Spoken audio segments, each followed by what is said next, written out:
नमस्कार दोस्तों, कैसे हो आप सभी। उम्मीद करती हूँ कि आप सभी ठीक होंगे। आइए आज की कहानी शुरू करते हैं।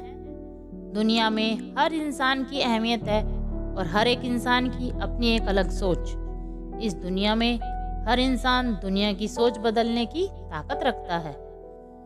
आज की हमारी युवा पीढ़ी और परिवार के बीच कई मुद्दों पर अलग अलग सोच है। हमारी आज की कहानी इसी सोच के एक पहलू को बयां करती है। राधा परिवार की लाडली बिटिया या फिर यूं कहें कि परिवार की आन बान और जान थी। जब घर में होती तो ऐसा लगता मानो घर में आसमान टूट पड़ा हो। घर में इधर उधर धमा चौकड़ी करना और खूब सारी बातें करना उसके पसंदीदा कामों में से एक था। राधा के दादाजी राधा को बहुत प्यार करते थे, लेकिन आजकल उन्हें राधा की एक चिंता और खाई जा रही थी और वो थी राधा की शादी की चिंता। बस दादाजी अब हर परिवार में राधा का ससुराल ढूंढते, लेकिन राधा को शादी नाम से ही इतनी चिढ़ थी कि शादी का नाम सुनते ही वह गुस्सा होकर मुंह फुलाकर दूसरे कमरे में बैठ जाती। खैर, थोड़ी देर में उसका गुस्सा खुद ब खुद उतर जाता और वो वापस अपनी धमा चौकड़ी में व्यस्त हो जाती। काफी खोजबीन के बाद भी राधा के दादाजी को कोई ऐसा परिवार नजर नहीं आया जहां वे अपनी लाडली बिटिया की शादी कर सके। इसलिए उन्होंने अपने बचपन के दोस्त से इस बारे में राय लेने का निश्चय किया। बस फिर क्या था, वे अपने दोस्त राय बहादुर से मिलने बरेली निकल पड़े।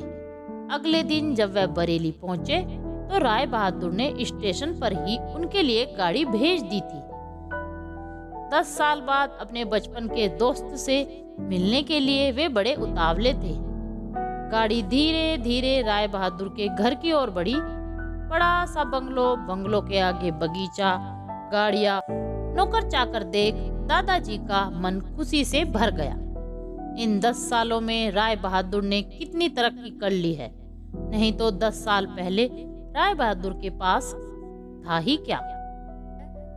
बस यही सब सोचते सोचते राधा के दादाजी अपने दोस्त के बंगलो पहुंच ही गए। गाड़ी की हॉर्न की आवाज के साथ ही राय बहादुर घर के बाहर अपने दोस्त के स्वागत के लिए आ गए थे। अपने दोस्त को गले लगाकर वे दादाजी को अंदर ले गए। घर अंदर से काफी शानदार था। अपने दोस्त की संपन्नता को देख राधा के दादाजी भी फूले नहीं समाये। चाय नाश्ते के बाद राय बहादुर ने उनके खास दोस्त से आने का कोई खास कारण पूछा। दादाजी ने पोती की शादी के लिए एक अच्छा सा परिवार ढूंढने का काम सौंपते हुए बिटिया का फोटो राय बहादुर के हाथ में सौंप दिया। राय बहादुर भी अपने बेटे विक्रम के लिए एक सुकन्या की तलाश में थे। तीखे नैन नक्श चेहरे पर तेज और एक ही बार में किसी को पसंद आने वाली राधा बिटिया को फोटो में देखकर ही उन्होंने राधा को अपने घर की बहू बनाने का फैसला कर लिया। राय बहादुर इतना सोच ही रहे थे कि इतने में उनका बेटा विक्रम आ गया। विक्रम ने दादाजी के पैर छुए और हाल चाल पूछने के बाद ऑफिस की ओर निकल गया। विक्रम के जाने के बाद राय बहादुर ने अपने दोस्त से विक्रम और राधा के संबंध के लिए पेशकश की।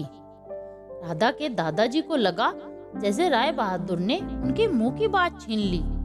खैर, प्रसन्नता से विदा लेकर अपने घर आने का कहकर दादाजी अपने घर की ओर निकल गए।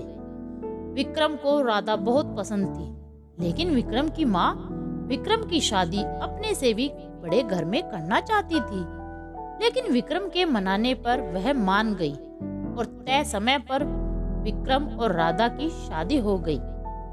ससुराल में राधा के सास ससुर, विक्रम के बड़े भैया भाभी और राधा की ही उम्र की एक ननंती केतकी। अपनी सादगी और सबका अच्छे से ख्याल रखने के कारण राधा ने घर में सबके दिलों में जगह बना ली। लेकिन अपनी तमाम कोशिशों के बावजूद अपनी सास माँ का प्यार पाने में असफल रही। वह राधा के हर काम में कुछ न कुछ गलती निकाल ही देती थी। अपनी शादी की रात को ही विक्रम ने राधा से साफ साफ कह दिया था कि घर के किसी भी मामले में बिल्कुल नहीं बोलूंगा, ना तो मैं किसी बात पर माँ से बहस करूंगा और ना ही तुम्हारा साथ दूंगा। तुम्हें अपनी समझदारी से ही काम लेना होगा। लेकिन राधा की लाख कोशिशों के बावजूद भी सासू माँ के व्यवहार में कोई परिवर्तन नहीं आ रहा था। राधा की नंद जरूर उसकी माँ से राधा भाभी के प्रति इस तरह के व्यवहार पर उलझ जाती, लेकिन इससे भी केवल बात बढ़ने के अलावा कुछ नहीं होता।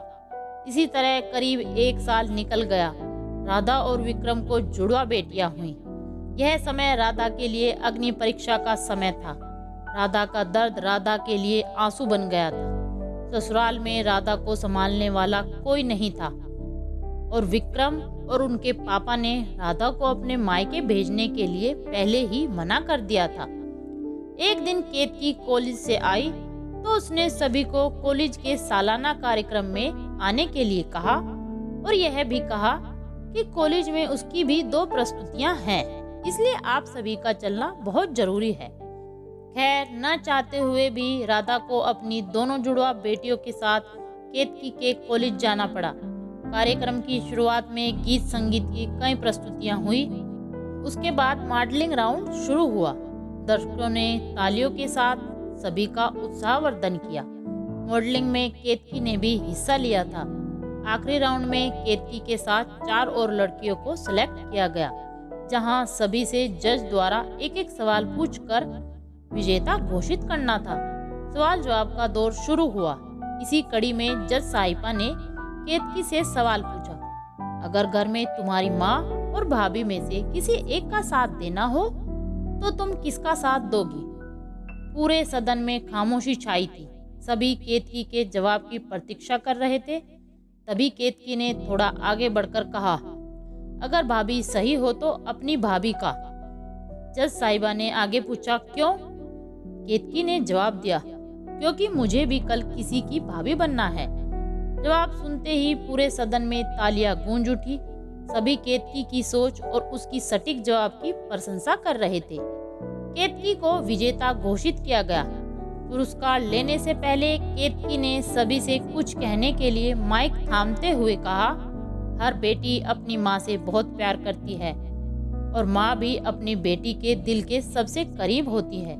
इसी तरह हमारे घर की बहुएं भी किसी की बेटियां हैं। आज हम किसी की बेटियां हैं, कल किसी की भाभियां और बहुएं बनेगी।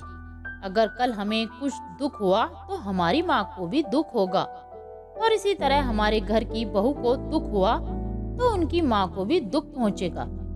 और इस दुनिया में किसी भी इंसान को किसी की भी माँ को दुख पहुँचाने का कोई हक नहीं है। इसलिए हर सास अपनी बहू को अपनी बेटी समझे तो आगे चलकर उनकी बेटी भी खुश रहेगी।